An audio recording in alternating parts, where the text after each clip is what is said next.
We're going to solve this problem, and I'm going to read out the problem before we start working on the problem. The problem says for weak acid with the pKa of 6, calculate the ratio of conjugate base to acid at pH 5. Also, calculate the fraction of the deprotonated species in the solution. Okay, so this is what the problem is saying. Just like when we solve any problem, we're going to start with the given piece of information. The given piece of information in this problem are the pKa of the weak acid and the pH of the acid solution. And in part A, at least, it's asking us to calculate the ratio of conjugate base to weak acid. What we mean by this is that they're asking you what is the ratio of the concentration of conjugate base to concentration of weak acid. And in the second part of the problem, they're asking what is the percentage of deprotonated species in solution. So this is what we're supposed to find out. So let's start at least working on the first part before we get on to the second part, because the second part has something to do with the first part. So we're going to start with the first part. In the first part, we're given pKa of the weak acid, we're given the pH of the solution, and then we're asked to figure out the ratio of the concentration, conjugate base divided by the concentration of weak acid. And we know that there's only one mathematical relationship that connects all of those three parameters. And that equation is our Henderson-Hasselbalch equation. So this is a very important equation. So please memorize it because it's going to be very handy when you're going to solve these problems based on buffers. So we're going to take this equation, plug in the parameters, and then solve for the unknown quantity. So how do we do this? So again, rewriting the equation in the calculation, in the place of pH, we're going to plug in pH. We substituted 5. In the place of pKa, we substituted 6. And then we have the log of conjugate base over weak acid, because this is what the problem is asking. Our goal is to figure out just this fraction just by itself. So we have to simplify this in order to get this fraction over here. So when you try to simplify this, so because we have a 5 on this side and 6 on this side, if we subtract -6 on this side and also -6 on this side, then we can get rid of the 6 on this side. Then you're going to end up with -1 on the other side, on the left side, and you'll be left with log of conjugate base over weak acid. Now, if you want to get rid of the log from here, because we need this fraction here, and we can't have access to this fraction unless we get rid of this log guy over here. So if you want to get rid of the log, then what we need to do is raise this side of the fraction, this side of the equation to the power of 10, and also raise this side of the fraction to the power of 10. And when you do this, you're going to end up with this particular equation. 10 to the power of -1 is equal to 10 to the power of log conjugate base over weak acid. So what does this do to our problem? So we're here again. So when we raise a quantity that has a log by 10 to the power of 10, doing this raising to the power of 10 and taking the log are inverse operations, so they cancel each other out. So we're going to basically get rid of this, and we're going to just put this part of the equation into the calculation. We put 10 to the power of -1 in your calculator, and then you're going to end up with 0.1. And then because we already got rid of the 10 and the log, we're just left with this fraction. So we've gotten the ratio of conjugate base over weak acid concentration is going to be 0.1. And we have answered the first part of the question because the first part of the question says calculate the ratio of the conjugate base to the weak acid at pH of 5. And we've done that.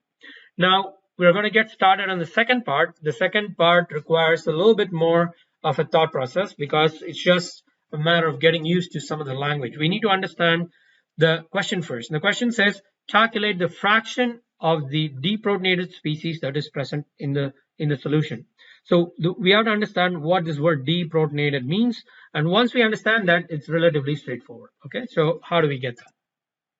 So to understand this, first thing that I'm going to say here is that so far when we have been talking about weak acids, we've used acetic acid as an example in a few of the problems that we've discussed in this series. And we know that when you start with acetic acid, the formula is CH3COOH. And then when this undergoes deprotonation, you're going to end up with CH3C double bond O minus. And we have called this acetic acid molecule, which is on the left side, as our weak acid. And then this molecule on this side, which is formed as a result of losing that proton, we call that as the conjugate base. And if you look at the molecule, you can see that this has this hydrogen over here, which is getting lost in this process of it going from the weak acid to the conjugate base. So because this contains that hydrogen there, we're going to call this weak acid form as the protonated form, and I'm going to start using letter P to indicate the protonated form, and we're going to start calling this conjugate base as the deprotonated form. So I'm going to call that as DP. Okay, so when we reread the question now, the question says calculate the percentage of the deprotonated species. When it says that here, when it says deprotonated species, it's referring to the conjugate base. Okay, the conjugate base. What is the percentage of conjugate base in the solution? That's what it's asking. So we're going to go ahead and figure that out. So before we do this, the convention that we're going to use is that the weak acid concentration, we're going to refer to that as the protonated species concentration. The concentration of the conjugate base is what we are going to refer to as the deprotonated species concentration. Okay, so this is important. And once we set this convention, things start to kind of fall in place. Okay, so what's going to happen here? So we're starting with our convention. Weak acid is the protonated form, conjugate base is the deprotonated form, and we already learned just before that step, when we finished answering part A of the question, we know that 0.1 is equal to the concentration of conjugate base over concentration of weak acid. We have this. So we're going to take that equation and slightly manipulate it. That is, in the place of conjugate base concentration, we're going to replace that by the deprotonated species concentration. And then in the place of weak acid concentration, we're going to replace that by protonated species concentration. So it's basically the same thing. I'm inserting new variables in the place of the old variable. And so we're going to be left with the equation. And if we simplify this equation a little bit, so what this ends up giving is we're going to end up getting dP, concentration of dP over concentration of P is equal to 0.1. So if we want to get rid of the P from the denominator, we multiply this side by P and also multiply this side by P. And when we do that, we can cross this P out, and then we end up with concentration of dP is equal to 0.1 times the concentration of P. And that's what we have here. Concentration of dP equals 0.1 times concentration of P. So we have this, and now we're going to use this to figure out what is the percentage of deprotonated species in the solution. So if you want to find out the concentration of the deprotonated species in the solution, we have to take the concentration of deprotonated species and divide it by the total concentration of protonated and deprotonated species. It's like, let's say that if I asked you how much you got in your exam, you'll say 75%. So 75% is the points that you got, but you're dividing that by the 75 points that you got plus the 25 points that you lost out of 100. So your total is going to be 75 out of 100, right? So same way here, when I ask you what's the percentage of deprotonated species, you're going to say, okay, I know my concentration of deprotonated species.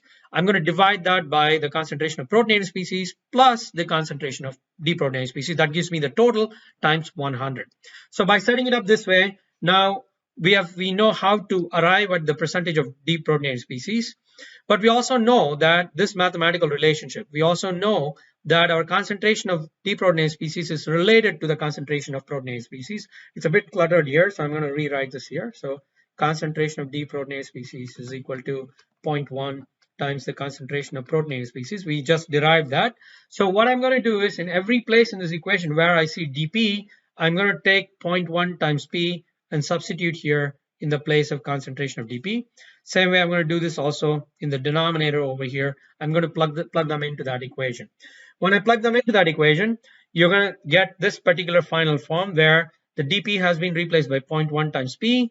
The bottom, you also have P plus 0.1 times P. So you have that in the denominator. So we're going to further simplify this, and I'm just going to rewrite it over here. So you can see here that we have the equation from the previous slide.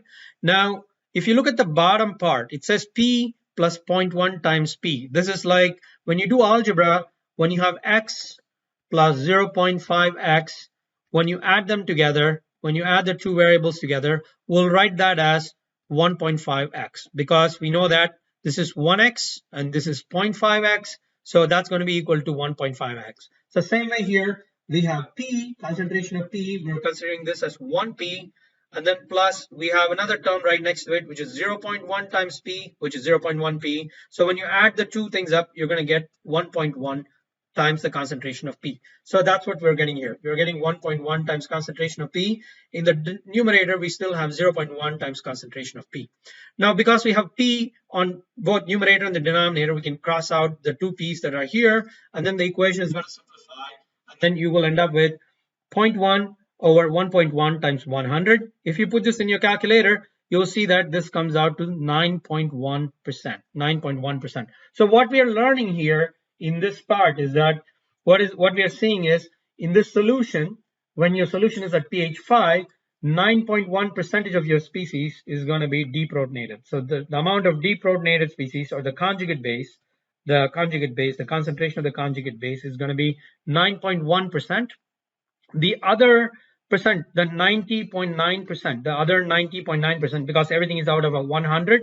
So the 90.9% of your solution is going to be filled with protonated species, or what we call as the weak acid. The weak acid in the solution is going to be 90% or 91%, and then your conjugate base is going to be only 9%.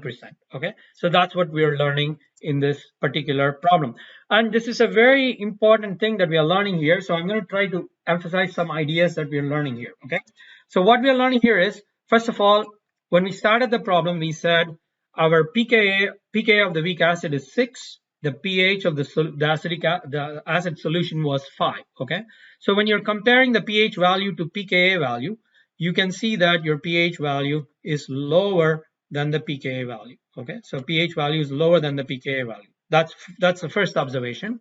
And when we finish completing the calculation for part B, what we are learning is when the pH value is lower than the pKa value, the amount of protonated species is way more. The amount of protonated species is high. Protonated is high. Okay, it's very high compared to the amount of deprotonated species, because we have only 9.1% of deprotonated species, and we have 90.9% of protonated species. So that obviously tells you that you have a lot more protonated species. So the protonated species, which is the protonated species? The protonated species is the weak acid. So the weak acid form is much more dominant, or you have a lot more of that population compared to your conjugate base if your pH is lower than the pKa of the weak acid. Okay, so conclusion number one that we are learning is when the pH is less than pKa, you're going to end up having more protonated species in the solution. Okay, the converse of this statement is if your pH is greater than pKa, then you're going to end up having more deprotonated species. When your pH is equal to pKa, then you're going to have equal amount of protonated and deprotonated species. And this is what we saw. We usually see in the titration curves is that when your pH becomes equal to pKa, right at that point, you're going to have 50% of protonated species, 50% of your deprotonated species, or 50% of your weak acid and 50% of your conjugate base. Okay, so this is pretty important conclusion, because in many things that you're going, if you're going to take a biochemistry class where you're going to deal with amino acids and DNA bases, you're constantly going to be dealing with which amino acid is protonated, which amino acid is deprotonated. When you want to make a judgment call on those kind of things, the basic principle that you're going to apply to all of those problems is this particular thing that is highlighted here. You will be applying this idea that we just wrote down here. If your pH is less than pKa, you're going to have more of the protonated species. If your pH is greater than pKa, you're going to end up having more of the deprotonated species. Okay, so this is a very important conclusion. So what implications does it cause to, so this rule is there. So if you apply this rule, what are some things that we can actually learn based on this rule? Okay, so I'm going to show you some things here that are extension of that problem. I know that we've already answered the problem, but it has this conclusion has huge implications. So that's the reason why I'm emphasizing those conclusions. Okay, so let's take, for example, we have lots of different compounds that can act as buffering substances. And anytime we want to make a buffer, we need to have a weak acid, and then we need to have a conjugate base, the corresponding conjugate base. So if you start out with a compound which contains a carboxylic acid as a functional group, we know that this is the weak acid form. The corresponding deprotonated form is 1 hydrogen less, so this is the deprotonated form right here. Okay, same way, if your weak acid form is the OH containing form, then this is going to be the deprotonated form with O minus. If you have SH as the protonated form, then the deprotonated form is S minus. And if you have NH3 plus as the protonated form, then NH2 is the deprotonated form. When you compare these structures, first let's look at the protonated forms, the weak acids. You can see that the COOH in the protonated form has a charge 0. That means it has no charge on it, so therefore it has a charge of 0. OH also has a charge of 0. SH also has a charge of 0. Whereas if you look at NH3 plus, it has a charge, it has one positive charge, so we say that it has a charge of +1. But if you go to the deprotonated form, you can see that the COO minus form has a negative charge right at the top. So that tells us that the charge of the conjugate base is -1. Same way, this O minus also has a charge of -1. So that's why the charge is -1 here. As this -1, this is also -1 here. Whereas the deprotonated form for the amine group, the NH3 plus group, is NH2. So this one doesn't have any charge. So therefore the charge is 0. So what is it that we're learning by working out this problem? This problem involved was asking you to find when you have a certain pH for the solution pH and then certain value for the pKa of the weak acid, what is the relative amount of your weak acid versus conjugate base? Are you going to have more of the weak acid or are you going to have more of the conjugate base? In the problem that we just did, we found out that we have a lot more weak acid compared to the conjugate base. So what that problem taught us is if you keep changing the pH value relative to the pKa of the compound, you can either end up getting more of the protonated weak acid species, or if you change the pH enough, you may even end up getting more of the deprotonated species. So because you can use pH to vary the distribution or the percentage of your weak acid and conjugate base, you're actually changing their distribution. And when you change their distribution, what you're actually doing is you're actually changing the charge distribution. If you change it from COOH to COO minus, you're going from 0 charge to a -1 charge. So that's a big change in the solution distribution of charges. So if you end up having, if your solution had compounds that had no charge at all, and all of a sudden by changing the pH, if you made it all into negatively charged compounds, then you're going to have a huge impact on the charge distribution. So the conclusion is, by changing the pH, we can affect the charge distribution of molecules in the solution. And the second conclusion is, because you change the charges, you're also going to have an effect on the intermolecular forces in the solution. That is, the forces that are attracting or repelling molecules in solution, those are also going to be changed by changing the pH. So that's why we have to be very, very careful and be very aware of this relationship between the pH and the pKa, the pH of the solution, the pKa of the weak acid that you have in your solution.